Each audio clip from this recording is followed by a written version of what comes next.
ఓం హరి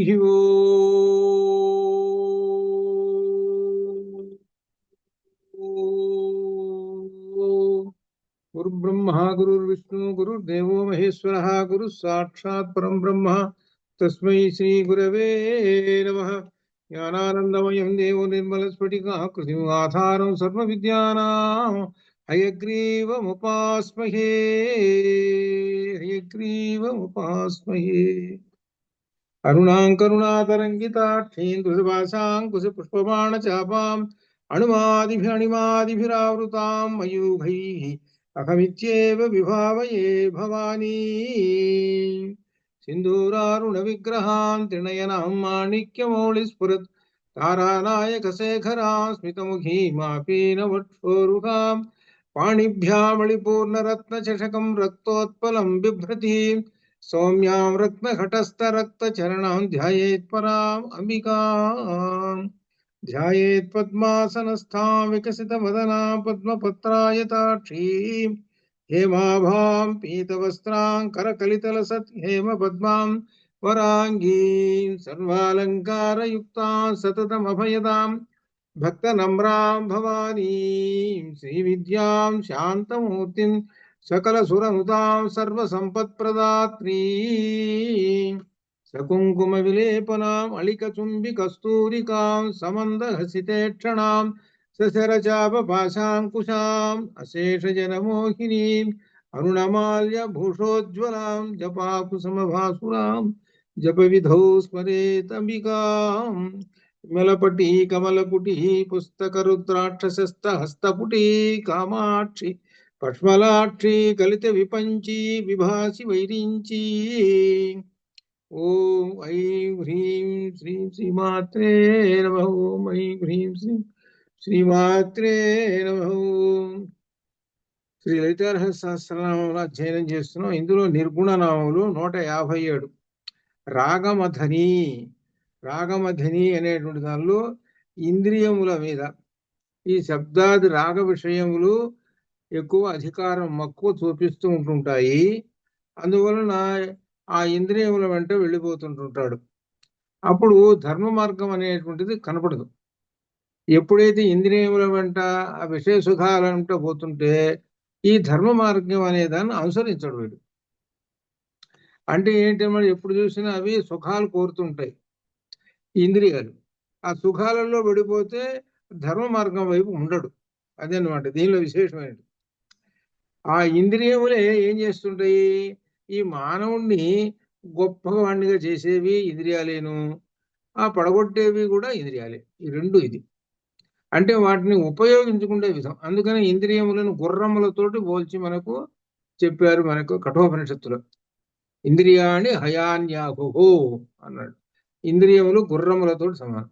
మరి గుర్రాన్ని నడుపుకోవాలంటే కళ్ళెం పెట్టుకొని దాన్ని గురించి తెలుసుకొని అశ్వశాస్త్రం తెలుసుకొని ఉండి నడుపుతుంటుంటే అది సక్రమమైన మార్గంలో వెళుతుంటుంది.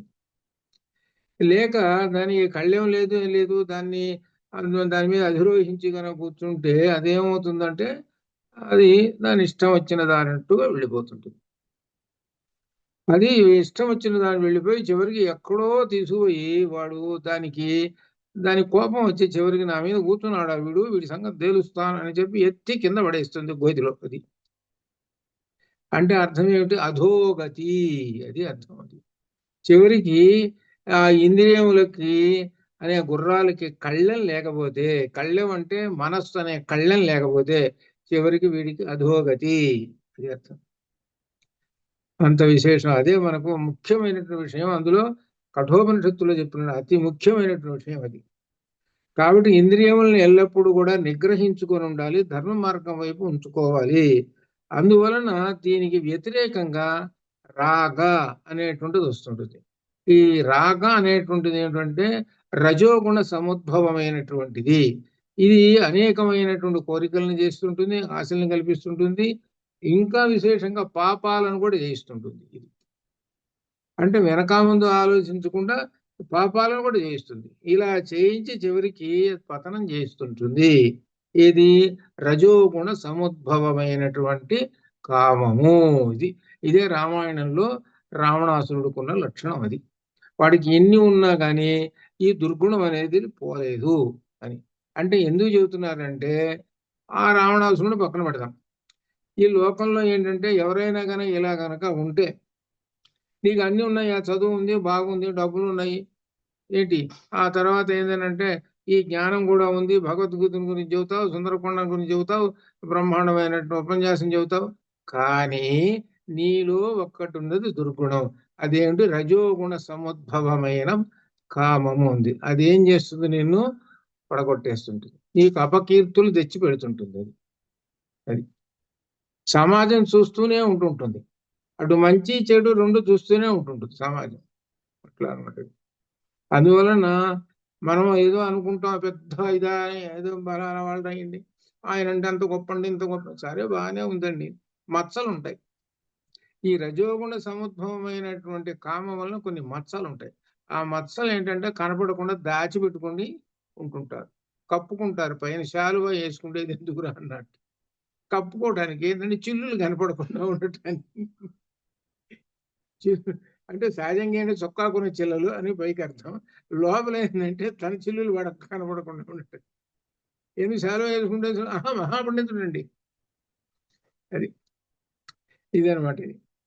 అందువలన ఇక్కడ భగవద్గీతలో మంచి శ్లోకం చెబుతున్నారు. ఏమిటంటే ఏవం బుద్ధే పరం బుద్ధ్వా సంస్థభ్యాత్మానమాత్మనా జయి శత్రుం మహాబాహో కామరూప దురాసదం. 3వ అధ్యాయంలో 43వ శ్లోకం భగవద్గీతలో అనమాట. కాబట్టి ఏం చెబుతున్నాడు? మనస్సు, బుద్ధి, ఆత్మ అనేటువంటి మెట్లు ఇవి. అంటే కింద మెట్టు ఏమిటి? మనస్సు. ఈ మనస్సు మీదనే పైన ఆధారపడి ఉంటాయండి. ఎప్పుడైనా మెట్లు ఉన్నాయి చూసారు, మనం ఎక్కడైనా చూడండి, కింద అన్నిటికన్నా కింద మెట్టు ఉంటుంది, అది బలంగా ఉండాలి, అది కొంచెం విశాలంగా స్ట్రాంగ్ గా వేసేస్తారు. ఈ మెట్టు మీద నుంచి పై మెట్లు కడుతూ ఉంటుంటారు, అప్పుడు ఉంటాయి అన్నమాట. ఆ మెట్లన్నీ స్థిరంగా ఉంటాయి. ఈ మొదటి మెట్టు అయినటువంటి మనస్సు అనేటువంటిది, మొదటి మెట్టు ఉన్నదే, ఇది చాలా స్ట్రాంగ్ గా ఉండాలి. అంటే దాని అర్థం నిగ్రహ శక్తి కలిగి, బలం కలిగి ఉండాలి. అటువంటి మెట్టు అనమాట. ఆ మనస్సుతోటి బుద్ధిని జయించు, ఆ బుద్ధి ద్వారా ఆత్మను జయించుకో, వరుసగా అనమాట. ఇట్లా తెలుసుకొని ఆత్మను నిగ్రహించుకో అని చెబుతున్నాడు. అది దీనిలో. కాబట్టి దీనికి ఆటంకంగా వచ్చేటువంటిది, మనస్సుకి ఆటంకంగా వచ్చేది ఒకటి ఉన్నదయ్యా. ఒకడు పాపిష్టి వాడు ఒకడు ఉన్నాడు. వాడు ఏం చేస్తాడనంటే నీలో ప్రవేశించి, వాడెవరంటే కామరూపం దురాసకం. కామరూపం, కామరూపం అన్నాడు, కోరికలు అనేటువంటి రూపంతో వచ్చి చేరుతాడు వాడు. చేరి నిన్ను ఏం చేస్తారు? అనేక కోరికలు, దుష్టమైన కోరికలు అన్ని కూడా కల్పించి నీ చేత చేయిస్తుంటాడు పాపాలు. అది అదే రావణాసురుడికి ఏం చేశాడంటే, ఆ రావణాసురుడిలో ప్రవేశించేసి, ఈ కామం అనేవాడు ప్రవేశించేసి ఏం చేయించాడు? పాపాలు చేయించాడు. అవతల ఏమైంది? పెద్ద తపస్సు కలిగినటువంటి వాడు, జ్ఞానం కలిగినటువంటి వాడు, అన్నీ ఉన్నాయి. కానీ ఇటు పక్క మచ్చ చూడండి, ఎన్ని మచ్చలు ఉన్నాయి. అంటే ఏమిటనమాట? ఇలా ఎందుకు చెబుతున్నా, ఆ కథ ఎందుకు చెబుతున్నాం అని అంటే, దీనివల్ల ఏమైనాడు అని అంటే, ఇంత చదువు ఉన్నా, రావణాసురుడు ఇంత చదువు ఉన్నా, ఇంత తపస్సు ఉన్నా కానీ 10 మందికి ఎవరికైనా మార్గదర్శిగా అయినాడా? మార్గదర్శి కాలేదు. పోనీ తనను తాను ఉద్ధరించుకున్నాడా? పోనీ తనను తాను కాకపోయినా తన వంశం వాళ్ళగా ఉద్ధరించుకున్నాడా? ఇలా చూసుకుంటే ఎవరిని లేదు, అందరూ నాశనం అయిపోయినారు. చూసారా ఎంతటి ప్రమాదకరమైనటువంటి శత్రువు ఈ నీ మనస్సులో చేరితే, హే అర్జున, వాడు ఏం చేస్తాడంటే నీ చేత పాపాలు చేయించేస్తాడు, అనక అధర్మ మార్గంలో నడిపిస్తుంటాడు. అప్పుడు పతనం అయిపోతావు, నీవే కాక నీ వంశము, నీ వాళ్ళు అంతా పతనం అయిపోతారు. కాబట్టి ఇది జాగ్రత్త. కాబట్టి కామరూప దురాసదం, ఆ కామ యొక్క రూపంలో ఉన్నటువంటి జయించలేనటువంటి అంత కష్టమైనటువంటి ఒక శత్రువు ఉన్నాడు, వాణ్ణి జయించు. అది వాణ్ణి జయించాల్సింది మనం. అది జితేంద్రియ, అప్పుడు అవుతాడు జితేంద్రియ. అప్పుడు అప్పుడు జితేంద్రియ ఎవరు అంటే ఋషి అని చెప్తాం. జితేంద్రియుడు అంటే అర్థం ఏమిటంటే ఋషిని జితేంద్రియుడు అంటారు. అది మహర్షి, అట్లా అగస్త్య మహర్షి, అట్లా ఈ విధంగా పేరు. సరే అని ఈ విధంగా ఇక్కడ చెప్పేది ఏంటంటే, దీనిలో చెప్పేది కామాదులను జయించుము, అలా జయిస్తేనే అప్పుడు అతనికి. కాబట్టి ఇక్కడ అమ్మవారు ఏమిటంటే మాట, అమ్మవారిలో ఎటువంటి రాగములు లేవు, నిర్గుణ పరబ్రహ్మము అని చెబుతున్నాడు. అది అంటే అవతల నిర్గుణ పరబ్రహ్మం అని చెబుతూనే ఇంత విశేషం చెబుతున్నారు అనమాట. చెబుతూ నిర్మదా 158 నిర్మదా నిర్మదాయై నమః. మద అంటే అహంకారం, అహంకారం. నిర్ అంటే అహంకారం లేనిది. అహంకారం అని అంటే అహంకారం, అహం నేను, కారం నేనే చేస్తాను, పురీ ధాతువు మీద వస్తుంది అనమాట. ఇదంతా నేనే చేస్తున్నాను అని అంటాడు. ఇదంతా నేనే చేస్తున్నాను, నా యొక్క గొప్పతనం నేను అని నా నా అనేటువంటి శబ్దాన్ని ఉపయోగిస్తుంటాడు. ఇది నాది, ఇది నాది, ఇది నాది అని ఈ విధంగా పొద్దున్న లేచిన దగ్గర నుంచి సాయంకాలం దాకా ఇది నాది అంటుంటాడు. అరే నీదెందుకు అవుతుందిరా, ఇది పరమాత్మదిరా అంటే అదేంటి నేను కొనుక్కుంటే అంటాడు. నేను కొనుక్కుంటే, డబ్బులు పెట్టి కొనుక్కుంటే, ఈ కారు నేను 20 లక్షలు పెట్టి కొనుక్కుంటే నాదైతే గాని పరమాత్మది అంటావేమిటి అంటాడు. కాదే అది పరమాత్మదేరా అంటే ఏమిటనమాట, అతను ఎంతలో ఉన్నాడు అనమాట, ఎంతటి అజ్ఞానంలో ఉన్నాడో అది. ఈ సర్వం కల్విదం బ్రహ్మ అని చెప్పాడు. సమస్తము నీ ఇల్లు ఆ డబ్బులు ఉద్యోగాలు దగ్గర నుంచి అన్ని కూడా పరమాత్మ స్వరూపమే అని తెలుసుకోరా, ఇదే అర్థం. అలా తెలుసుకుంటే నీకు మదం ఉండదు. మదం అంటే అహంకారం. అంటే ఏమిటో నాదేమీ లేదు, ఇక్కడ నాది అనేటువంటి వస్తువు ఏదీ లేదు.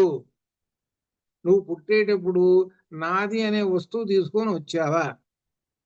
కనీసం నీకు బట్టలు కూడా లేవురా అని పుట్టేటప్పుడు. నువ్వు ఓపెన్ బాడీ రా, నువ్వు ఏమన్నా తెచ్చుకున్నావు, బంగారం కానీ బట్టలు కానీ తెచ్చుకున్నావా? ఏం లేదు కదా. ఒక్కసారి అర్థం చేసుకోరా, నీ యొక్క గతం అంతా వెనక చూసుకో. కాబట్టి జాగ్రత్తగా ఇదంతా నీది కాదు, ఎవరిది, పరమాత్మది అనేటువంటి భావం కలిగినప్పుడే అహంకారం నశిస్తుంది. అది అర్థం. అందులో నాదే నాదేనని వెంటబడుతుంటుంటే చివరికి అది చివరికి తీసుకెళ్ళి అదిగో ఈ రకరకములైనటువంటి భావాలను కల్పించేసేసి అహంకారంలో దించేసేసి నేను పతనంలోకి తీసుకొస్తుంది. జాగ్రత్త అని చెబుతున్నాడు. కాబట్టి అహంకారము, ఈ అహంకారం అనేటువంటిది ఎవరెవరికో చాలా గొప్ప విశేషంగా చెప్పాడు, భారతంలో చెప్పాడు. ఏమిటంటే ధనమును విద్యయు వంశంబును దుర్మతులకు మదంబు పునరిచ్చు. బాగా ధనం ఉందండి, ఓ కోట్లు ఉన్నాయి, వాడికి అహంకారం ఉందనుకోండి, అప్పుడు వాడికి ఏమవుతాడు అని అంటే చివరికి ఇదిగో ఇది సర్వనాశనం. అహంకారం పనికిరాదు. బాగా బక్క ధనం ఉంది, అటువంటి ధనం ఉన్నటువంటి వాడు ఏమనుకోవాలంటే ఈ ధనం అంతా కూడా పరమాత్మ యొక్క అనుగ్రహము, పరమాత్మ యొక్క స్వరూపము అనేటువంటి భావంతో ఉండాలి. ఈ ధనానికి నేను ట్రస్టీని, ధర్మకర్తని, అనగా ఈ ధనాన్ని ధర్మంగా ఖర్చు పెట్టాలి. ఇక్కడ విశేషం ఉంది, ఈ ధనాన్ని ధర్మంగా ఖర్చు పెట్టాలి అంటే అర్థం ఏంటి, సత్ వినియోగము అని అర్థం ఉంది. సద్వినియోగం చేయాలి, దుర్వినియోగం చేస్తే అప్పుడేది మహాపాపం. వాడికున్న లక్షల కోట్లు దుర్వినియోగం చేస్తే మహాపాపం. దానివల్ల సమాజానికి కూడా చాలా ఇది వస్తుంది అనమాట. అదే ధనమును, అట్లని విద్య బాగా వచ్చు, మహాపండితుడు, కానీ అహంకారం ఉంది. అహంకారం ఉంటే ఏమవుతుందని అంటే నేనే పండితుణ్ణి, నేనే ఇంకెవరు లేరు అని భావంతో కలిగి చివరికి అందరినీ తప్పు పడుతుంటాడు అనమాట. అహంకారం. నేను చూసుకొని ఇంత గొప్పవాడిని, అంత గొప్పవాడిని, నాకు బిరుదులు చూసుకొని ఎన్ని ఉన్నాయో, ఇగో ఇంత ఉన్నాయి చిట్ట. మీరు చూశారు అక్కడక్కడ ఇది బోర్డులు కనపడుతుంటాయి, ఆయనకు ఒక 3 బిరుదులు వేసేస్తారు, 4 బిరుదులు వేసేస్తారు. ఈ విధంగా వేసేసుకుంటూ ఈ విధంగా చేసేసుకుంటూ చెప్పుకుంటుంటూ ఈ విధంగా ఉంటుంటాడు. ఒక ఆయన్ని ఆయన పేరు తర్వాత చెబుతాను, మీకు అందరికి కూడా తెలుసు. ఆయనకి ఏమంటే నేను మీకు అభినవ వాల్మీకి అంటే మీరు అట్టనే ఉంటారండి అని అంటే అయ్యా నాకు బిరుదులు వద్దన్నాడు. ఆయనకి ఇష్టం లేదు. మిగిలిన వాళ్ళకి ఒక 3-4 ఉండాలి, లేకపోతే వాళ్ళకి నిద్ర పట్టదు. అర్థం కాదు. ఇప్పుడు మన పుస్తకాల్లో కూడా వస్తారు చూశారు, వాళ్ళ పేర్ల ముందు బిరుదులు ఉండాలి. బిరుదులు లేకపోతే నిద్ర పట్టదు వాళ్ళకి. అంటే ఏంటనమాట అది. మా మా చలమచల్ల శేషాచార్యుల గారికి ఏమంటే బిరుదు అంటే నమోదయ. ఇంకొక ఆయన ఉన్నాడు, అసలు ఆయన ఎవరో తెలుసా, దోర్పల ప్రభాకర్ సభ గారు అని మహా సంస్కృత పండితుడు ఆయన. అంటే ఒకసారి అంటే వద్దు, దానికి తగము మనము. సరస్వతి పుత్ర ఉన్నాయి కదా, కొన్ని పేర్లు ఉన్నాయి కదా, సరస్వతి పుత్ర, ఈ విధంగా రకరకములైన కవి సమ్రాట్. ఆ కవి సమ్రాట్ అనేటువంటిది విశ్వనాథ సత్యనారాయణ గారికే సరిపోయింది, మళ్ళీ రెండో వాడు పెట్టుకోవడానికి ధైర్యం లేదు అది. ఇట్లా ఈ విధంగా కొన్ని కొన్ని బిరుదులు ఉన్నాయి చూశారు, ఆ బిరుదులు తగిలిస్తారు. అదనమాట. ఆ తగిలించి ఈ విధంగా చేస్తుంటారు. ఏమిటంటే దీన్ని ఏమన్నారంటే అహంకారంలో, అనగా విద్య ఉంది, అహంకారం ఉంది. దీన్నే సాత్విక అహంకారం అంటారు. అట్లా అనమాట ఇది. తర్వాత ఇంకట్లనే వంశం కూడా, వాళ్ళ వంశం చాలా గొప్ప వంశంలో పుట్టాడండి, గొప్ప పేరు ప్రతిష్టలు పొందాడు. ఆ దాంతో అహంకారం పెరుగుతుంటుంది, అది కూడా ఉన్నది. ఈ 3 లక్షణాలు ఉన్నాయి అనంటే వాటిని సద్వినియోగం చేసుకోరా, అహంకారం వెంట పడుతుంటుంది నీ వెంట. కాబట్టి వంశం అనే పేరుతో చెప్పి నేను రాముల వారి వంశంలో ఉన్నవాడిని, నేను చాలా గొప్పవాడిని అని అనుకోకూడదు. అది అట్లా ఆ వంశానికి కీర్తి ప్రతిష్టలు తీసుకురావాలి, కానీ అహంకారం పనికిరాదు. ఇది ధనమును విద్యయు వంశంబును, ఇది భారతంలో చెప్పినటువంటిది. ఇవి అహంకారాన్ని తెచ్చిపెడుతుంటాయి. కాబట్టి వీటిని అదుపులో పెట్టుకో. ఇవి ఏమిటంటే బ్రహ్మస్వరూపాలు. విద్య బ్రహ్మస్వరూపము, ధనము బ్రహ్మస్వరూపము, వంశము కూడా నీ యొక్క కీర్తి ప్రతిష్టలు ఇట్లా. కాబట్టి వాటిని పవిత్రంగా చూసుకో అని దీనిలో కూడా చెబుతున్నాడు. అలానే దీనిలోనే మన అంతఃశత్రువులు ఉంటారు, వాళ్ళే మనల్ని ఈ అహంకారాన్ని తీసుకుపోతుంటారు. అంతఃశత్రువులు ఏం చేస్తుంటారు, కామ క్రోధ లోభ మోహ ఆశ్చర్యములు అనేటువంటి వాళ్ళు 6 మనల్ని తీసుకుపోతుంటారు. ఎటు తీసుకుపోతుంటాడో వాడు. కామము, క్రోధము, లోభము, మోహము, మదము, మాత్సర్యం, ఈ శత్రువులు వాళ్ళు వెంటబడుతూ ఉంటుంటారు. అదే గీతలో చెప్పాడు, జాగ్రత్త, వీటిని ఇవి వెంటబడుతూ ఉంటుంటాయి, ఇవి సహజం, ఇవి ప్రకృతిలో ఉన్నటువంటివి ఇవి అని. అందువల్ల వాటి పట్ల చాలా జాగ్రత్తగా ఉండు అని చెప్పారు అది. కాబట్టి అమ్మవారు ఇక్కడ మాత్రం అహంకారము లేనటువంటి స్వరూపము, నిర్గుణ స్వరూపం. నిర్గుణ స్వరూపానికి ఏంటి, అహంకారం ఉండదు,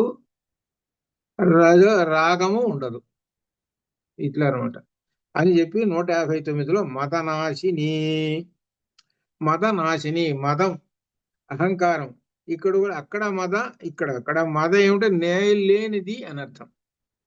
ఇక్కడే మదం ఉంటే నశింపజేస్తుంది అది. అమ్మవారు మదం లేనిది, అహంకారం లేనిది, కాబట్టి మనలో ఉన్న మదాన్ని నాశనం చేస్తుంది, అది అర్థం. మనలో ఉన్న మదాన్ని, అహంకారాన్ని నాశనం చేస్తుంది. భక్తుల మదమును నశింపజేస్తుంది, నిర్మద అయిన శ్రీమత. ఎప్పుడు నశింపజేస్తుంది అనంటే అమ్మవారి యొక్క ఈ నామములో అర్థం చేసుకున్నటువంటి వాడికి అమ్మవారు వీడిలో అహంకారం తీసేస్తుంది. ఇది అంటే చాలా మంది ఏం చేస్తుంటారంటే ఈ నామాలన్నీ కూడా చకా చదివేసేస్తారు, అయిపోయింది. ఏమిరా చెప్పరా, ఏమిటి నామం, దానిలో ఉందిగా పుస్తకంలో అంటాడు, అంతే, ఇంకేం లేదు. అంటే వాడికి ఏమి చదువుతుంటుంటే ఏమీ అర్థం కావట్లేదు, కానీ ఏంది నలుగురితోటి పాటుగా చదివి పారేస్తుంటారు. అది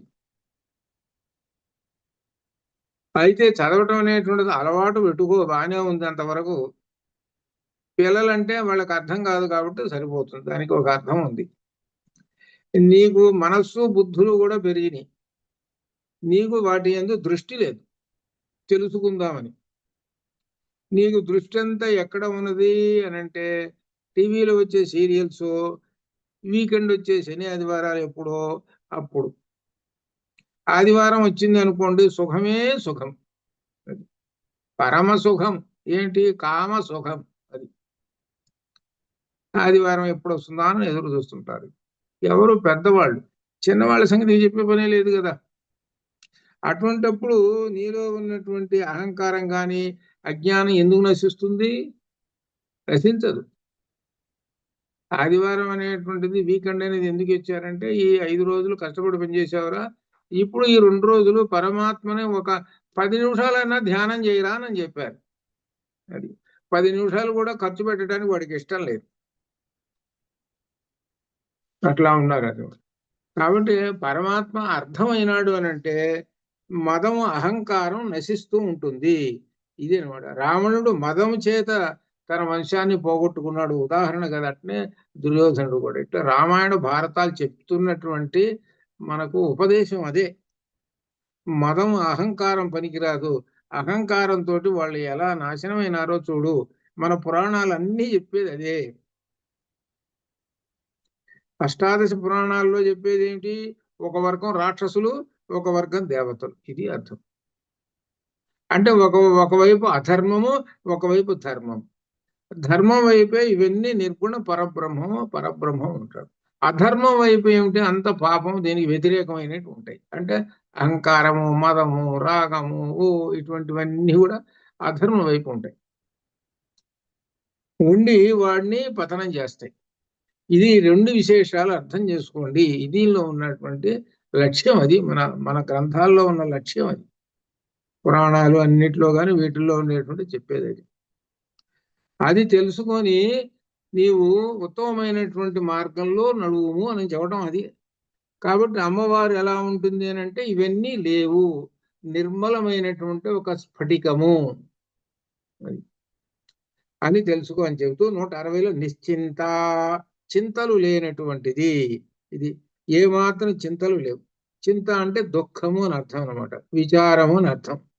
ఈ ప్రాణమున్న ఈ దేహమును చింత అనే అగ్ని దహించు. ఈ చింత అనేటువంటిది ఈ దేహాన్ని అంటే చాలా బాధపడుతున్నాడండి. చూడండి, కొన్ని పేరు దుఃఖాగ్ని అంటుంటాడు. చూడండి, దుఃఖాగ్ని. దుఃఖం అనేది అగ్ని అంటాడు. అగ్ని ఏం చేస్తుంది? తగలబెడుతుంది. అదేంటి? దుఃఖం అయిపోయింది. అది వాడిని తగలబెట్టేస్తుంది. ఎంత ఏడుస్తున్నాడో వాడు చెప్పలేం. ఎంత ఏడుస్తున్నాడో చెప్పలేదు అనమాట. అంత ఆ విధంగా. ఏమిటో ఎందుకు ఏడుస్తున్నావు అంటే, నాకున్న లక్షలు కాస్త నష్టమైనవి పోయినాయి నండి. అది ఇందుకోసం ఏడుస్తున్నాడు. డబ్బులన్నీ పోయినాయి, నష్టం వచ్చింది వ్యాపారంలో, ఏడుస్తూ కూర్చున్నాడు. ఇది దుఃఖం. అది ఇట్లా ఈ విధంగా అనేక రకాలైనటువంటి దుఃఖాలు ఉన్నాయి. ఇవి ఈ దుఃఖాలన్నీ కూడా ఉన్నాయంటే చింత. చింత అంటే దుఃఖం. ఈ దుఃఖం ఎప్పుడు పోతుంది అంటే చింతలో ఉన్న అనుస్వారం, పూర్ణ అనుస్వారం తీసేసి అక్కడ ఏరేవే అప్పుడు మొత్తం పోతాయి. దాని మీద కూర్చున్నప్పుడు మొత్తం పోతాయి, శుభ్రంగా పోతాయి. అది ఆ సున్నా ఎంత పని చేసిందో చూసుకోండి. అందువలన ఆ చింత చిత అనేటువంటి అనమాట ఇది. కాబట్టి నువ్వు ఏం చెయ్యాలి అంటే చెబుతున్నాడు, నీకు ప్రాణం ఉన్నప్పుడే చేయవలసినటువంటి ఒక ఉపదేశం చెబుతున్నాడు. ఏమిటో? తత్వం చింతయ తదిహ భ్రాత. తత్వం చింతయ. తత్వం అంటే జ్ఞానమును, చింతయ అది ఆలోచించు. దాన్ని గురించి, జ్ఞానమును గురించి. అయ్యో, నీ జ్ఞానం సంపాదించాలనే తత్వము జ్ఞానం అనమాట. దాని గురించి విచారించుము. నాకు ఇంకా నేను తెలుసుకోలేదే తత్వాన్ని గురించి అనేటువంటి దుఃఖం అక్కడ ఉండాలి, బాధ. కాబట్టి తెలుసుకుందాము అనేటువంటి దీనిలో ఉండాలి. జ్ఞానం పరం మీద ఉంది. అందుకనే సంపదలు ఉంటాయి. జ్ఞాన సంపద ఉంది, జ్ఞాన సంపద ఒకటి ఉంది. ఇంకొక సంపద భౌతిక సంపద ఉంది. ఈ 2 పోటీ పెట్టాం.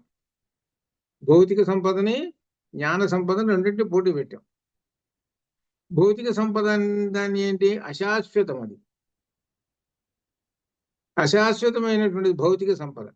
అంటే మనకు ఉన్నటువంటి అనేకమైన ఉంటాయి కదా. ఇల్లు కూడా ఒక సంపదే, ఉద్యోగం కూడా సంపదే. ఉద్యోగం ఉంటున్నదా? ఎప్పుడు తీసేస్తాడో చెప్పలేము వాడు. మరి ఇప్పుడు అమెరికాలో ఉన్న అదే అనుకుంటున్నాడు, వీడు ఎప్పుడు తీసేస్తాడో అని. ఆ సంపదలు చూసుకోండి. ఇవన్నీ జేబులో డబ్బులు ఉన్నాయి, 5 రూపాయల నోట్లు ఉన్నాయి. ఇంకా కాసేపు బజారు పోగానే మన జేబులో ఉండవు, కాసిన ఎటో పోతాయి. ఇట్లా ఈ విధంగా చెప్పుకుంటే ఈ భౌతిక సంపద శాశ్వతము కాదు. పైగా ఈ భౌతిక సంపద కూడా కొన్ని చింతలను కూడా తెచ్చిపెడుతుంటుంది. భౌతిక సంపద అంతే కదా. ఇప్పుడు నీ దగ్గర బాగా డబ్బులు ఉన్నాయండి, ధనం బాగా ఉందనుకోండి, నీ వాళ్ళు ఉంటారు ఎవరన్నా, వాడి దగ్గర భలే ఉన్నాయి రా డబ్బులు, నాకు 10 రూపాయలు కూడా ఇవ్వడు రా వీడు అని వాడి మీద వ్యతిరేక భావం మీద ఒక్కొక్కసారి కనుక జాగ్రత్తగా ఆలోచిస్తుంటే తెలుస్తుంటుంది. బాగా డబ్బులు ధనం ఉన్నది, అది కూడా మనకి ఒక మచ్చ తెచ్చి పెడుతుంటుంది. చూడండి, భౌతికమైనటువంటి సంపద అశాశ్వతమైనటువంటిది, దీనికి వ్యతిరేకం. దీనికి వ్యతిరేకం ఏంటి? జ్ఞాన సంపద. దీనికి వ్యతిరేకం జ్ఞాన సంపద. ఆ జ్ఞాన సంపద ఏమిటి? రోజు రోజుకి ఖర్చు పెట్టే కొంది వృద్ధి పొందుతూ ఉంటుంది. నీకు భగవద్గీత వచ్చు, అర్థం తెలుసు, ఈ విధంగా తెలుసు, 10 మంది పిల్లలకో ఎవరికో చెబుతున్నావు. దానివల్ల ఏమవుతుందనంటే నీకు అలవాటు అయిపోయి ఆ జ్ఞానం వృద్ధి చెందుతూ ఉంటుంది. దానివల్ల ఏంటి? ఎదుటి ఉన్నటువంటి వాడికి అజ్ఞానం నశించి జ్ఞాన మార్గంలో ఉంటాడు, వాడు ఉద్ధరింపబడతాడు. ఆడే కాక నువ్వు ఉద్ధరింపబడతావు. అదే భౌతిక సంపద వలన అనేకమైనటువంటి కామములు కలిగి, కోరికలు కలిగి, కల్మషాలు కలిగి, మనస్సు మలినాలతోటి ఉంటుంది చివరికి. పైగా అశాశ్వతమైంది. ఈ రెంటికి ఉన్నటువంటి భేదం చూడండి. అట్లని భౌతిక సంపద నాకు వద్దునని కాదు, భౌతిక సంపద కావాలి, కానీ దానిని భౌతిక సంపదని ధర్మ మార్గములో నడపవలెను, అది అర్థం. అది జ్ఞాన సంపదని మాత్రం ఖర్చు పెట్టవలెను అనగా అర్థం ఏమిటనమాట? 10 మందికి చెప్పవలెను. జ్ఞాన సంపద వలనే నీవు వృద్ధి చెందుతావు, మోక్షాన్ని పొందుతావు. భౌతిక సంపదను ధర్మ మార్గంలో ఖర్చు పెట్టడం వలన 10 మందికి, సమాజానికి ఉపయోగపడతావు. ఈ రెండు జాగ్రత్తగా అర్థం చేసుకొని నడుచుకో. జ్ఞాన సంపద నిన్ను ఉద్ధరిస్తుంది, అంతేగాక సమాజాన్ని కూడా ఉద్ధరిస్తుంది, అది అర్థం. జ్ఞాన సంపద నిన్ను ఉద్ధరించడమే కాదు, సమాజాన్ని ఉద్ధరిస్తుంది, మోక్షాన్ని పొందుతుంది. భౌతిక సంపద ఎంత ఉన్నా కానీ మోక్షాన్ని ఇవ్వలేదు.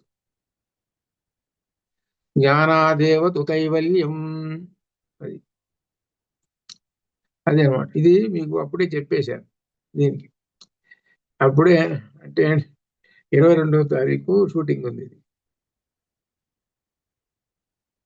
అదే అనమాట.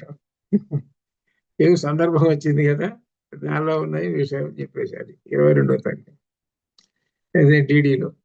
సరే సరే, కానీ ఇక్కడ ఈ విధంగా మనస్సు, బుద్ధి, ఈ విధంగా ఆత్మని గురించి చెబుతూ చివరికి మనస్సు అనేటువంటిది ప్రధానమైనటువంటిది అని చెబుతూ కూడా ఇందులో 2 పద్యాలు ధూర్జటి కవి ఇచ్చినటువంటి పద్యాలు చెబుతున్నారు.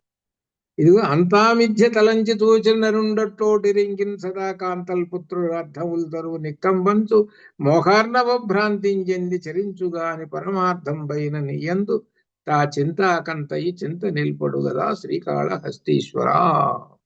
ఎంతో గొప్ప పద్యం ధూర్జటి మహాకవి చెప్పినట్టు. చింతాకంత చింతయు నిలుపు. చింతాకు అనేది మనకు చూసాం, చింత చుట్టుకున్న ఆగు చిన్నది. అంత కూడా ఉండటం నిలబటం లేదయ్యా మనస్సు ఆ భగవంతుడి మీద. ఎప్పుడు చూసినా ఏమిటి? కోరికలు, తన కుటుంబం, ఇదే రెండోది లేదు. తన కుటుంబము కోరికలే, ఇందుకు తప్పితే ఇంకేం లేదు. అసలు నీ ఎందు అసలు పరమాత్మ ఎందు అసలు మనస్సే నిలబటం లేదు కదా. వీడి గతి ఏమవుతుందో కదా చివరికి. ఇలా కోరికలతో పడినటువంటి వాడు చివరికి అనేక జన్మలు ఎత్తుతుంటాడు అని చెబుతాం. అందుకనే మనకి శనాదివారాలు అనేది ఎందుకు ఇచ్చాడంటే, ఇప్పుడు మనకు కొన్ని కొన్ని మంచి రోజులు ఉంటాయి. ఏమిటంటే శుక్రవారం అమ్మవారు అండి, శనివారం వెంకటేశ్వర స్వామి అండి. అంటే ఎందుకు చెబుతున్నారంటే దానిలో ఆ 10 నిమిషాలైనా వీడు ఆ భగవంతుడి ముందు ధ్యానంలో కూర్చుంటాడా అని, అందుకని ఒక్కొక్క దేవుణ్ణి చెబుతారు. అందరి దేవుళ్ళు ఒకటే ఒకడే. వెంకటేశ్వర దగ్గర పోయిన ఆయన ఒకడే, రాముల వారి దగ్గర పోయిన ఆయన ఒకడే. ఈ ఒకడే అనేటువంటి ఒక్కడే దైవం ఏకన్సత్ అనేటువంటి తెలుసుకుని ఆ పరమాత్మని మనసులో లగ్నం 10 నిమిషాలైనా చేసుకుంటాడా లేదా అని అందుకని మంత్రపురుషం పెట్టింది.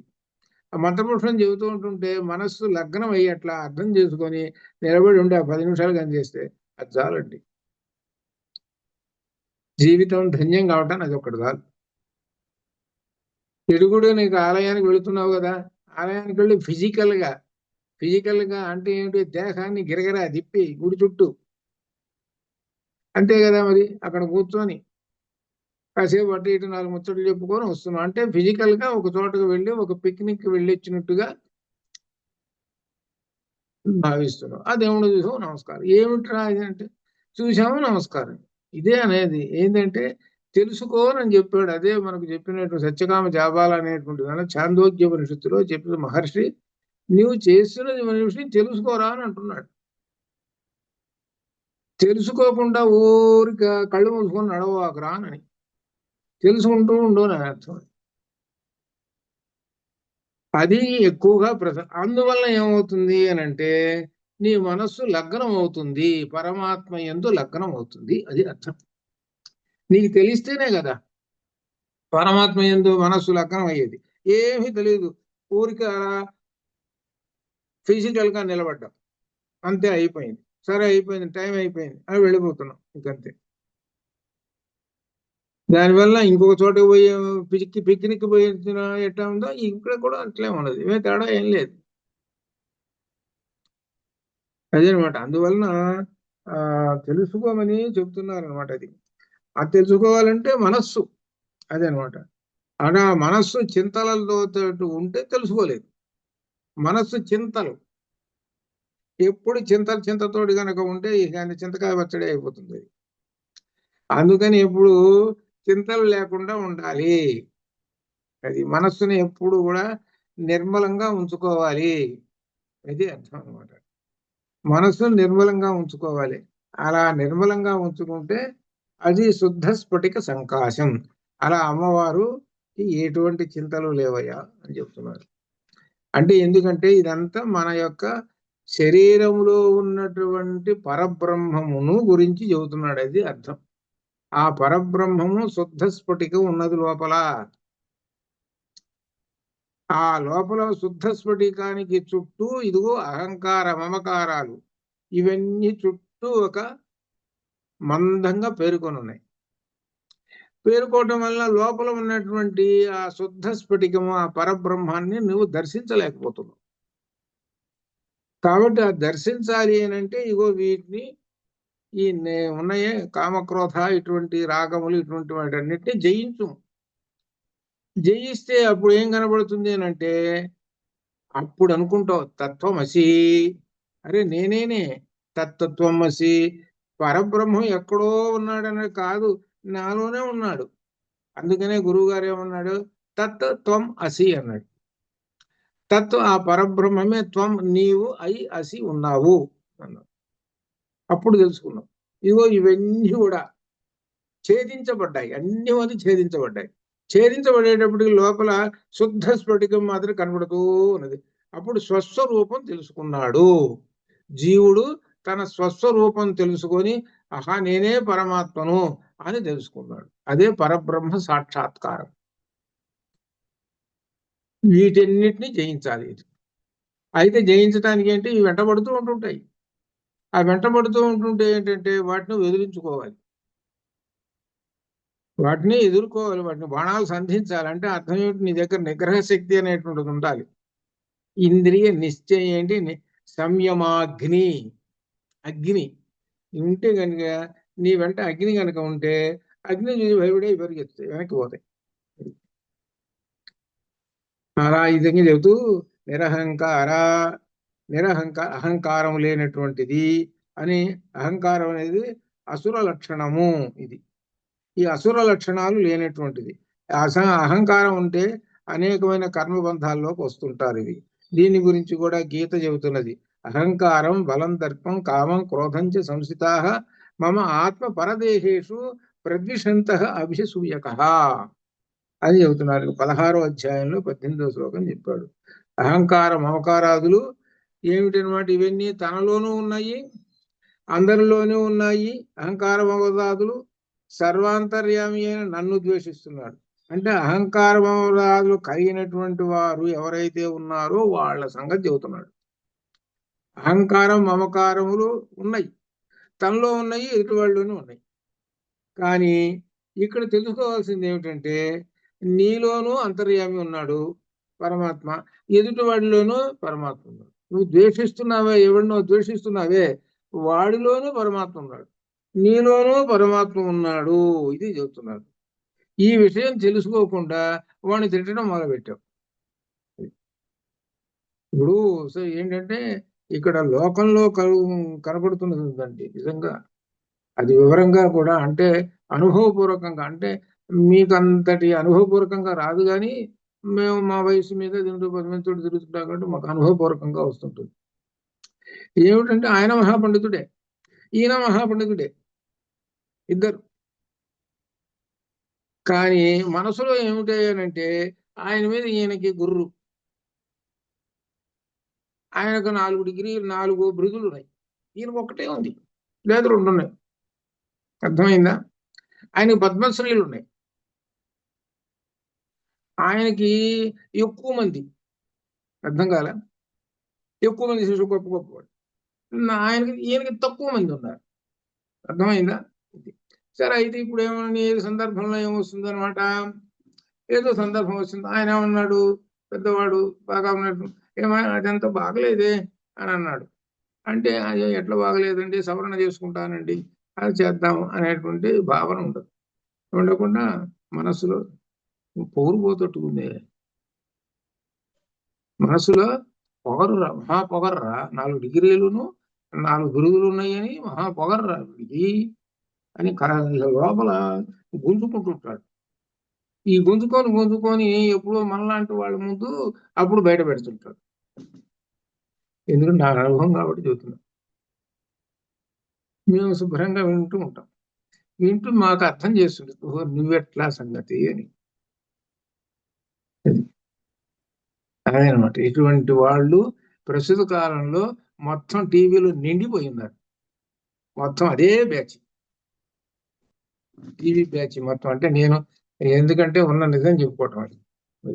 అహంకారం ఏమిటంటే, ఈ అహంకారంలో సాత్విక అహంకారము, రాజస అహంకారము, తామసిక అహంకారం అని 3 రకములైనటువంటి అహంకారాలు.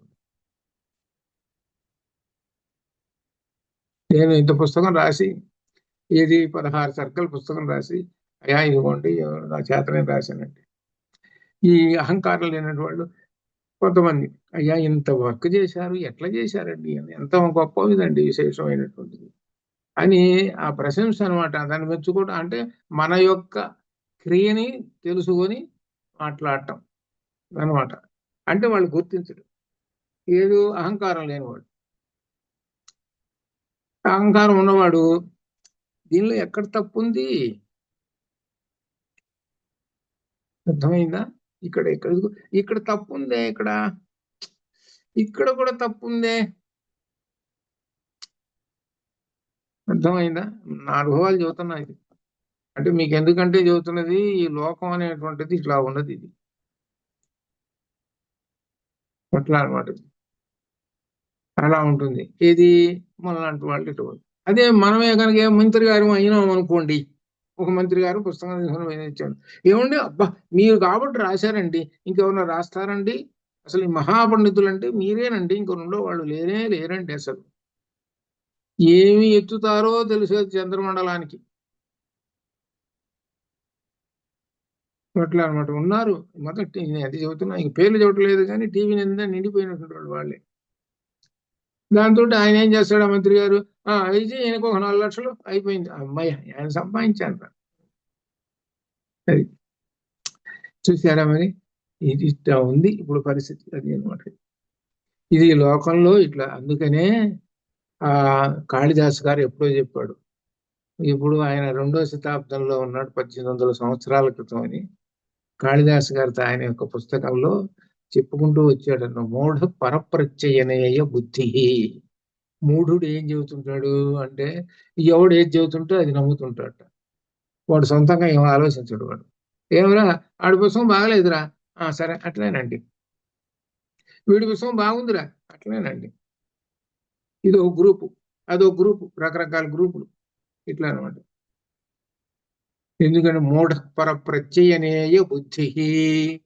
ఆ మూఢుడు ఏం చేస్తుంటాడు, ఇవన్నీ ఎవడు ఏం చెబుతుందో అది నమ్ముతుంటుంటాడు అంతే.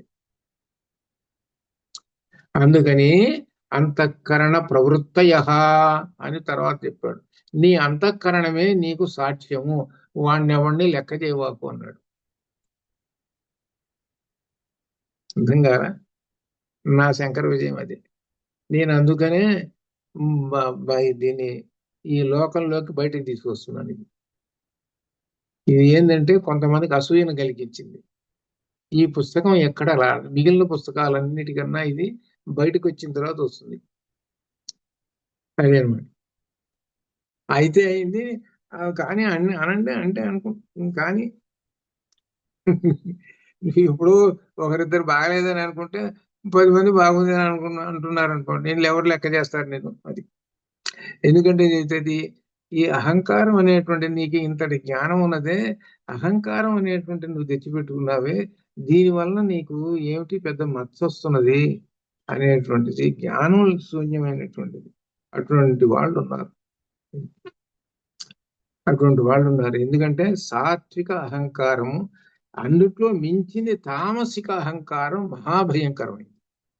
తామసిక అహంకారం మహాభయంకరం. అహంకారం ఇదే మనకు ఇందులో శంకర విజయంలో తామసిక అహంకారం కలిగినటువంటి వాడు అభినవగుప్తుడు వస్తాడు. అభినవగుప్తుడు అంటే ధన్యాలోకానికి రాసినటువంటి వ్యాఖ్యానం చాలా మహాపండితుడు అభినవగుప్తుడు. ఆయన శంకరులని పైకి యాక్షన్ చేశాడు. బాగుందండి, నువ్వు చెప్పింది బాగుందండి పైకి యాక్షన్ చేశాడు. లోపల ఎంత ఉన్నదనంటే ఈయన సంగతి తేల్చాలని ఏం చేశాడు, అభినవగుప్తుడు ఏం చేశాడని అంటే వామాచారం పెట్టేసేసి ఆ మంత్రం ప్రయోగం చేశాడు శంకరుల మీద. అప్పుడు శంకరులు వ్యాధి వచ్చింది. ఆ వ్యాధితోటి ఆయన బాధపడుతున్నాడు. సరే, శిష్యుడు, అసలు శిష్యుడు ఉన్నాడు, ప్రధాన శిష్యుడు పద్మపాదుడు ఉన్నాడు. పద్మపాదుడు కనిపెట్టేశాడు. కనిపెట్టేసేసి ఏం చేశాడనంటే తిరుగు మంత్రం పెట్టేశాడు, నారసింహ మంత్రం పెట్టాడు. అంటే ఎవడైతే ప్రయోగించాడో వాడి మీద ఇది రిటర్న్ కొడుతుంది.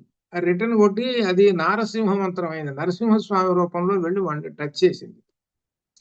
టచ్ చేసేటప్పటికి ఏమైంది, వాడి చివరికి ఆ వ్యాధితోటి వాడు చచ్చిపోయినాడు. వాడు అభినవగుప్తుడు.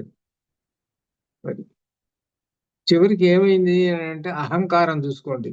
అందరి పెద్ద మహాపండితుడు చివరికి అహంకారం ఉంటే చివరికి ఏమైనాడు.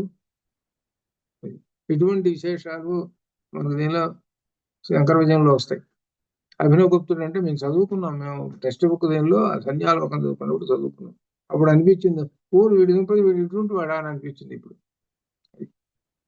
అట్లా ఉంటారు. అది సరే. కానీ 162 నిర్మోహ మోహములు లేనటువంటిది, చిత్త విభ్రాంతి లేనటువంటిది, అశాశ్వతమైన శాశ్వతం భావించడం మోహము లేనటువంటిది. మోహం వల్ల మానవుడు ఎలా పతనం అవుతాడో మన గీతలో ఉంది. 2:62 గీతలో 2:62 ధ్యాయతో విషయాన్ పుంసః సంగస్తేషూపజాయతే సంగా సంజాయతే కామః కామాత్ క్రోధోభిజాయతే. చూడండి, ధ్యాయతో విషయాన్ పుంసః ఈ మానవుడు విషయ సుఖాల గురించి ఆలోచన చేస్తూ ఉన్నాడు. ఆ చేస్తూ ఉంటుంటే ఏమవుతుంది, దానిలో పడతాడు. చివరి కామములు, కోరికలు, ఆ కోరికలు పొందాలి. కోరికలు నెరవేరకపోయేటప్పటికి క్రోధం వస్తుంది. ఆ క్రోధం వచ్చేటప్పటికి ఆ క్రోధంతో ఏం చేస్తావయ్యానంటే ఇంకా ఇష్టం వచ్చినట్టు మాట్లాడటం, మోహం, అజ్ఞానం కలుగుతుంటుంది. ఆ అజ్ఞానం వల్ల చేతి ఏంటంటే నీ మతి నీవే పోగొట్టుకుంటావు. నీ బుద్ధి అనేది నీది పోతుంది. మంచి చెడు ఆలోచించే బుద్ధి కూడా వెళ్ళిపోతుంది. పోయేటప్పుడు బుద్ధి ఎప్పుడైతే పోతుందో నీకు సర్వం నాశం. అది కాబట్టి దీనికి మూలం మొట్టమొదటిది ఏమిటంటే విషయాన్ పుంసః, విషయాన్ ధ్యాయత. అది విషయ సుఖాలను గురించి ఆలోచన. ఇది విషయ సుఖాలను గురించి ఆలోచన అంటే ఈ ఇంద్రియాలు ఉన్నాయి, కళ్ళు, చెవులు ఇట్లా ఉన్నాయి. ఇవన్నీ ఏం చేస్తుంటే చూస్తూ ఉంటుంటాయి. ఆ చూస్తూ ఉంటుంటే కళ్ళు చూస్తున్నాయి. ఆ కళ్ళు చూడంగానే విషయ సుఖాలు గుర్తుకొస్తాయి. ఎట్లా అంటే ఈ ప్రకృతిలో ఉండేటువంటి విషయాలు తెలుస్తూ ఉంటుంటాయి. రకరకములు దీని గురించి చెప్పుకోవాలంటే అనేక విశేషాలు కూడా ఉన్నటువంటి విశేషాలు కూడా ఉంటాయి. ఏదో ఒకరు ఆయన చెబుతున్నాడు. ముఖ్యంగా ప్రస్తుత కాలంలో ఇప్పుడు నేను చూస్తున్నా కదా, ఇప్పుడు కాలంలో అంటే యంగ్స్ పిల్లలు చూస్తుంటే 18-20 ఏళ్ల పిల్లలు, అమ్మాయిలు అబ్బాయిలు చూస్తుంటుంటే ఎలా ఉన్నారంటే, అబ్బాయి ఏ వేషం వేసినా వాడు ఫుల్ డ్రెస్ తోటి ఉంటున్నాడు. డ్రెస్ ఫుల్లే, ఎక్కడ ఏం మార్పు ఏం లేదు. వాడు ఫుల్ డ్రెస్, చొక్కా, ప్యాంటు ఇదంతా కూడా అమ్మాయి దగ్గరకు వచ్చేటప్పుడు తేడా కనపడగలుగుతుంది. ఇప్పుడు లోకంలో మనం బజారికి పోతే బయటికి పోతే వీళ్ళు ఇట్లా కనపడుతున్నారు. ఎందుకమ్మా అట్లా ఉండాల్సింది? మరి వెనక పూర్వకాలం ఇగో ఇట్లా ఉన్నారు కదా శుభ్రంగా, ఇది అట్లే ఉండొచ్చు కదా. మాకు అదంటే ఇష్టం లేదండి. అది అట్లా అనమాట. ఇక మనం చెప్పుకుంటే ఇంకా అనేకమైనటువంటి ఉంటాయి అనమాట. ఇది దీనివల్ల ఏమవుతుంది అని అంటే, మగవాడు ఏం చేస్తాడు, విషయ సుఖాల్లోకి వెళ్ళిపోతాడు. ఇప్పుడు లోకంలో జరుగుతున్న గోలంతా ఇదే కదా. ఏంటి, అదిగో అట్లా జరిగింది, ఇట్లా జరిగింది, వాళ్ళు అట్లా వీళ్ళు ఇట్లా. ఇంకా అక్కడ దాకా ఎందుకంటే మనం చెప్పుకోవాలంటే రికార్డ్ అవుతుందని చెప్పడం లేదు, ఉదాహరణలు చెప్పడం లేదు. అది అట్లా అనమాట. అందుకని ఏంటంటే ఇంద్రియాలు ఎప్పుడు చూసినా విషయ సుఖాలంటే వెళ్ళిపోతుంటాయి. దానివల్ల పతనం అవుతావు నువ్వు అని చెబుతున్నావు. అది పతనం అవుతావు. ఎంతో ఉన్నటువంటి నీకు ఆ భగవంతుడు ఇచ్చినటువంటి ఆయుర్దాయం 100 సంవత్సరాల ఆయుర్దాయం ఇస్తే నీ 30 సంవత్సరాలకి అంతా పోగొట్టుకొని నువ్వు కూర్చున్నావు అని. అందుకని ఏంటంటే చెబుతున్నది ఏంటంటే విషయ సుఖములు మన వెంట పడుతుంటాయి, వాటిని జాగ్రత్త. అందుకనే ఎంతో నిగ్రహ శక్తితోటి ఉండాలి, ఇది అర్థం. ఆ నిగ్రహ శక్తితోటి ఉంటేనే. అందువలన లేకపోతే చివరికి ఏంది, దానిలో పడిపోయినావంటే సర్వం నాశాయ, సర్వం నాశాయ అంతే. మొత్తం మొత్తం నశిస్తూ పోతూ ఉంటుంది అని అర్థం అనమాట. అని ఈ శబ్దాది విషయముల పట్ల జాగ్రత్తగా ఉండండి. అవి అజ్ఞానాన్ని తెచ్చిపెడుతుంటాయి. కాబట్టి మోహం పనికిరాదు. కాబట్టి మోహం లేదు కాబట్టి అమ్మవారు మన మోహాన్ని పోగొడుతుంది అని 163లో చెబుతున్నాడు. మోహనాశిని. అది మోహ అజ్ఞానమును నాశిని, నాశనము చేయనటువంటిది. ఏమిటి అజ్ఞానము అనంటే జీవాత్మ వేరు, పరమాత్మ వేరు, భేదభావము, ద్వైతము. జీవాత్మ వేరే ఉన్నాడండి, పరమాత్మ వేరే ఉన్నారండి అనేటువంటి ద్వైత భావం అనేటువంటిది అజ్ఞానము. ఇదే మనకు శంకర విజయంలో మనకు శంకరాచార్యులు గారు చెప్తున్నది. శంకరాచార్యుల వారి ద్వైత భావం మీదనే ఆయన వ్యతిరేకించి దాన్ని భేదించారు. ద్వైతము జీవాత్మ పరమాత్మ ఒకటేనయ్యా, వేరు వేరు కాదు అని. అది కాదనమాట. కాబట్టి ఆ వేరు వేరు అని అనుకుంటే అది అయ్యో అజ్ఞానము, మోహము. తెలుసుకోమేమయ్యా నువ్వు, వేదం ఏం చెబుతున్నది, ఏకమేవా ద్వితీయం బ్రహ్మ అని చెబుతున్నది కదా. మరి ఏకమని చెబుతుండో రెండని చెబుతామేమిటి, వేదానికి విరుద్ధం చెబుతామేమిటి? అది ఏకమేవా ద్వితీయం బ్రహ్మ అని ఉన్నది కదా, అది అర్థం చేసుకోవయ్యా అని చెప్పాను. అర్థం చేసుకొని ఉంటే పరమాత్మ ఎవరో కాదు నువ్వే, అదే తత్వమసి. నీవు ఎవరంటే సాక్షాత్తు పరమాత్మవే. పరమాత్మ మొత్తం 14 లోకంలో నిండి ఉన్నాడు. ఆ పరమాత్మే నీలో సూక్ష్మ రూపంలో అణువంతు ఉన్నాడు. నీలో కూడా 14 లోకాలు ఉన్నాయి. కటి దగ్గర నుంచి శిరస్సు దాకా ఊర్ధ్వలోకాలు, 7 ఊర్ధ్వలోకాలు. పైన బ్రహ్మరంధ్రం ఉన్నది, అది సత్యలోకం, అక్కడ పరమాత్మ. కటి దగ్గర నుంచి పాదముల దాకా ఉన్నటువంటిది అధోలోకములు, 7 లోకాలు. మొత్తం 14. నీ శరీరమే 14 లోకాలు. లోపల పరమాత్మ కూర్చున్నాడు కాబట్టి 14 లోకాలు పరిపాలిస్తున్నాడు తెలుసునా. చివరి ఉన్న పాతాళ లోకాన్ని కూడా పరిపాలిస్తున్నాడు. పాతాళ లోకం అంటే పాదాలు. పాదాల దాకా ఉన్నాడండి పరమాత్మ అని అర్థం. మరి పాదాలలో ఏవో కొద్ది గొప్ప శక్తి ఉంటేనే కదా. అసలు పాదాల్లో శక్తి లేదండి. మరి నువ్వు వాకింగ్ ఏం చేస్తావు, కారు ఎట్ట నడుపుతావు? పాదాలలో అంత తెలివితేటలు అన్నీ ఉన్నాయి, పాదాల్లో శక్తి లేదు. శక్తి లేకపోతే సడన్ బ్రేక్ వేయాలి, శక్తి లేదు, అప్పుడు ఏమవుతుంది చూసుకోండి. జాగ్రత్తగా ఆలోచిస్తే చూడండి, ఈ మనస్సు దగ్గర నుంచి ఇలా వచ్చేసేసి ఇలా వచ్చేసి ఇలా వచ్చేసి చివరికి ఆ పాదం వెంటనే సడన్ బ్రేక్, లేకపోతే గుద్దుకుంటుంది పోయి చెట్టుకి. ఎంత ఆలస్యం ఏమైనా ఉన్నదా? ఎలా నడుగుతున్నది మరి? అట్లా అంటే ఏంటనమాట, పరమాత్మ మన దేహం అంతా నిండి ఉన్నాడు ఆయన. అది మన స్విచ్ వేస్తే బల్బు వెలుగుతుంటుంది. అంతకన్నా వేగంగా ఉన్నటువంటి వెంటనే క్రియ జరుగుతుంటుంది. అంత విశేషమైనటువంటి పరమాత్మ ఆపాద మస్తకము నిలబడ్డ. అందుకని మనకు దేహం ఆపాదతల మస్తక నారాయణ సూక్తంలో. నారాయణుడు అంటగా అర్థం ఏమిటి? పరబ్రహ్మము ఆపాద తలమస్త. ఆపాదం అంటే పాదము నుండి శిరస్సు పై భాగం బ్రహ్మరంధ్రం దాకా నిండి ఉన్నాడు పరమాత్మ అని చెబుతున్నాడు. అటువంటి ఈ దేహము చూడండి, పరమాత్మ ఉండేటప్పటికల్లా ఈ దేహం ఎలా ప్రకాశిస్తుంటుందో, ఎంత గొప్పగా ఉంటుందో ఒకసారి ఆలోచించుకుంటే. ఒక్కోళ్ళు పాటలు పాడుతుంటారండి మంచి బ్రహ్మాండంగా టీవీలో, ఆ శివస్కంద ప్రసాద్, రఘునాథను, అలానే ఎంఎస్ సుబ్బలక్ష్మి పాడుతుంటుంటే మనకు అనిపిస్తుంటుంది ఏమిటి, లోపల ఎవర్రా పాడుతున్నది, ఎవరన్నా ఉన్నారా, కూర్చున్నారా అంటే ఏమిటి మనం అర్థం చేసుకుంటే పరమాత్మ యొక్క విశేషం చైతన్యం, పరమాత్మ యొక్క చైతన్యం అది ఆ శరీరంలో. ఎప్పుడైతే ఆ పరమాత్మ వెళ్ళిపోయినాడో, మన జానకి వెళ్ళిపోయింది కదా, ఆమె పాటలు పాడామె జానకి, మన సినిమా ఎస్ జానకి అయిపోయింది. పరమాత్మ వెళ్ళిపోయినాడు, లోపల ఏం లేదు. దేహం ఆపాదతల మసక ఎందుకంటాం, అనవను కదా, ఏం లేదు కదా. చూడండి ఎంత గొప్ప విశేషమైనటువంటి మరి అది నీ కంటకి కనబడుతున్నదా? ఆ మహా చైతన్యము, ఆ మహా పరమాత్మ నీ కంటికి కనబడుతున్నాడా? అది కానీ గీతలో చెప్పాడు ఏంటంటే, ఆ శరీరం యదమాప్నోతి, శరీరం ఇల్లు నుంచి ఎప్పుడైతే పోతున్నాడో అప్పుడు ఎవరికి కనపడతాట అంటే చెప్పాడు, జితేంద్రియులైన ఋషులకు కనపడుతూ ఉంటాడు.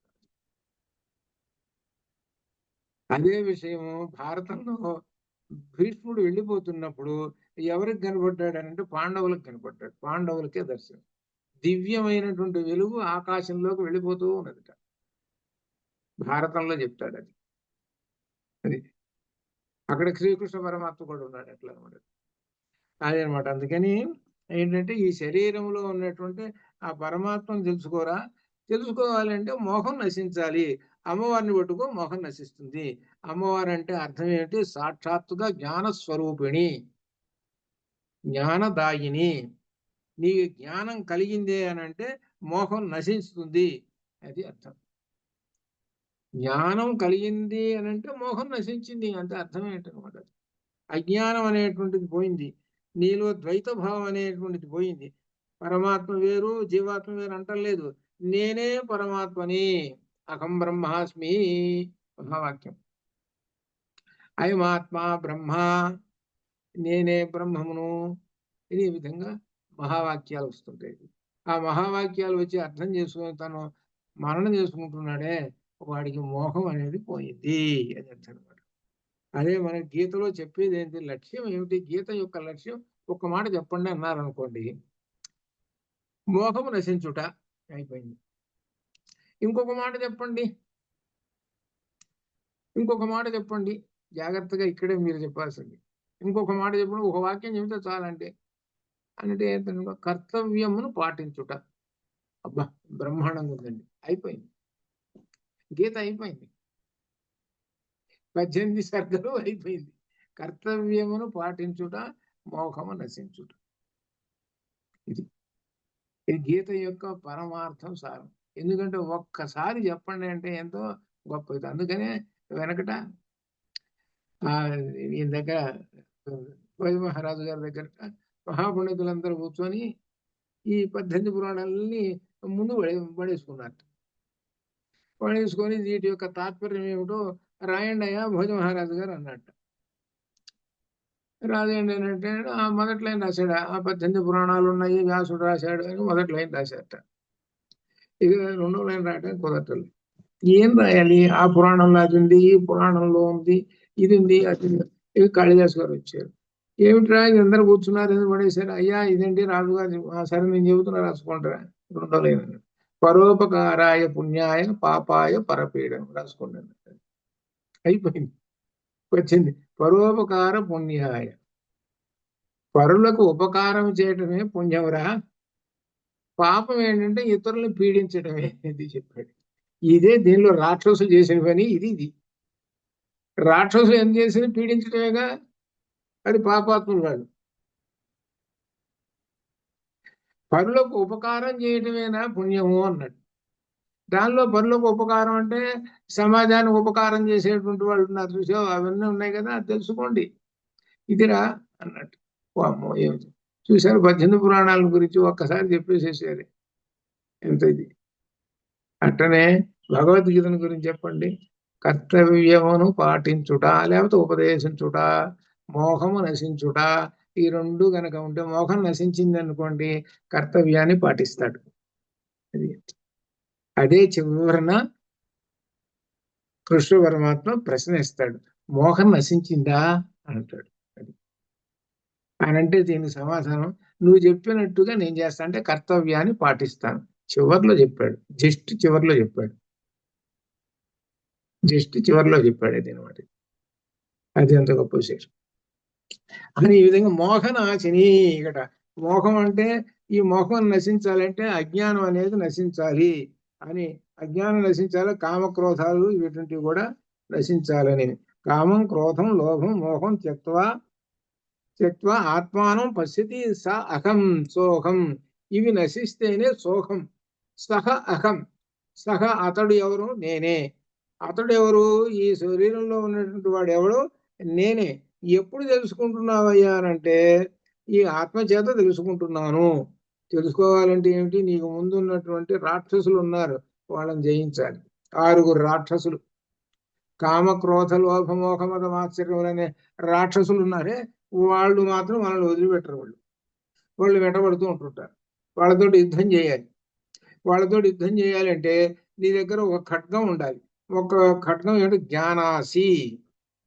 జ్ఞానం అనే ఖడ్గం ఉందనంటే వాళ్ళని సంహరించేస్తాం. అది ఆ జ్ఞానం అనే ఖడ్గం పట్టుకో. ఆ ఖడ్గం ఎక్కడ దొరుకుతుంది అంటే గురువు గారి దగ్గర దొరుకుతుంది. అది గురువును పట్టుకున్నామంటే జ్ఞాన ఖడ్గం ప్రసాదిస్తాడు. ఆ జ్ఞాన ఖడ్గంతో వాటిని సంహరించేసే వాటిని నీకప్పుడు మోహం నశించేసేసి ఈ జ్ఞాన జ్యోతి ప్రకాశిస్తుంటుంది. అది చెబుతున్నాడు. అంత విశేషం అని చెబుతూ నిర్మమా మమతా హంత్రి నిష్పాప పాపనాశిని, అలానే క్రోధ శమని, అలానే నిర్లోభ లోభనాశిని, నిస్సంశయ సంశయగ్ని, నిర్భవ భవనాశిని, నిర్వికల్ప నిర్నాశ. ఇవన్నీ ఏమిటంటే నిర్రనే తీసేస్తే అవన్నీ మనకు ఉన్నాయని అర్థం. అది ఈ మనిషికి ఉన్నాయని అర్థం. అది నిర్రనే తీసేస్తే, నిర్ణయం తగిలిస్తే ఇవి అమ్మవారికి లేవు అంటే శుద్ధ స్ఫటికము. అది అర్థం అన్నమాట. దీనిలో చెప్పుకుంటూ వచ్చేది అది. కాబట్టి నిర్మమ, మమకారం లేనటువంటిది అని. ఈ మమకారం అనేటువంటిది మనకు దీనిలో భగవద్గీతలో మమకారంతో ప్రారంభం అవుతుంది. భగవద్గీత దేంతో ప్రారంభం అవుతుంది? మమకారం. మమ మమ నాది నాది. అది మొట్టమొదటి ఆయన ప్రశ్న కూడా చూసుకోండి ఎలా వేసింది. ఒక్కటే శ్లోకం అయింది.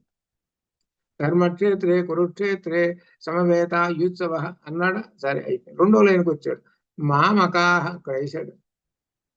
మామకాహ నా కొడుకులు 100 మంది, పాండవాహ వాళ్ళ 5గురు, నా కొడుకులు ఒక 100 మంది, ఆ పాండవులు ఉన్నారే ఒక 5గురు అన్నారు. అక్కడ వేరు భేదభావం చూపించాడు. పాండవులు ఎవరు? తన తమ్ముడు కొడుకులే, ఒక కుటుంబంలోని వాళ్ళే, కుటుంబంలో ఉన్నటువంటి వాళ్ళ ఆస్తులు పంచుకోలే, ఓ కుటుంబంలోనే ఉన్నవాళ్ళు చూసి విడగొట్టేసేసాడు. మామకా పాండవాశ్చేవ కిమకురుత సంజయ్.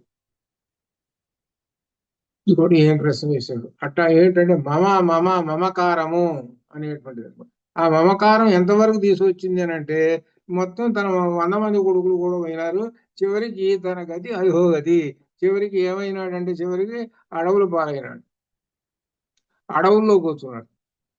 చివరికి ఏమైంది? వాళ్ళ రాజ్యం వచ్చిన తర్వాత, ధర్మరాజు వచ్చిన తర్వాత, మరి అంత క్రితం మహారాజుగా పెద్ద కుర్చీలో కూర్చొని పెద్ద ఆజ్ఞలు ఇప్పుడు ఎక్కడున్నాడు, ఎక్కడో స్పెషల్ గా ఒక గది ఇచ్చారు, దానిలో కూర్చోబెట్టారు, తింటూ కూర్చోరా అన్నాడు, అయిపోయింది.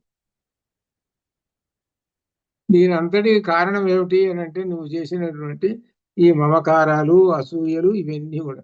నీకు కళ్ళు లేకపోయినా లోపల చూసుకోరా ఎంత పని చేయనియో ఈ ఈ రాక్షసులు ఎంత పని చేశారో అని చెబుతున్నారు. అది కళ్ళు లేనటువంటి వాడు ఇంత పని చేశాడు రా, కళ్ళు ఉన్నటువంటి ఇంకెంత ఘోరం చేస్తాడో అని. అంధుడు అనే మాటకు అర్థము తత్వపరంగా కళ్ళున్నా గాని ఇదిగో ఈ లక్షణాలు ఉంటే వాడు అంధుడు. మోహాంధుడు అంటాడు, కామాంధుడు అంటాడు. ఆ పదాలు ఉన్నాయి కదా మనకు. కామాంధుడు, మోహాంధుడు, ధనము చేత అంధుడు, ఇట్లా రకరకాల అనేకమైనటువంటి. అంటే దాంతో ఏంటంటే అంధుడు, కళ్ళు కనపట్టలేదు వాడికి, ఈ మంచి చెడు అనేటువంటిది కనపట్టలేదు అని అర్థం. అది మంచి చెడు అనేటువంటి కనపట్టలేదు, తెలియటం లేదని, అది అంధుడు. వాడు ఎట్ట పడితే అట్టుంటాడు అనే విధంగా చెప్పుకో. మమతాహంత్రి తర్వాత మళ్ళీ మనకు క్లాసు మళ్ళీ శనివారం ఎప్పుడో వస్తుంది కదా. అంతవరకు శుభం భయాత్. పూర్ణమద పూర్ణమిదం పూర్ణాత్ పూర్ణముదచ్యతే పూర్ణస్య పూర్ణమాదాయ పూర్ణమేవావశిష్యతే. అసతో మా సద్గమయ తమసో మా జ్యోతిర్గమయ మృత్యోర్మా మృతంగమయ. ఓం శాంతి. శుభం భయాత్.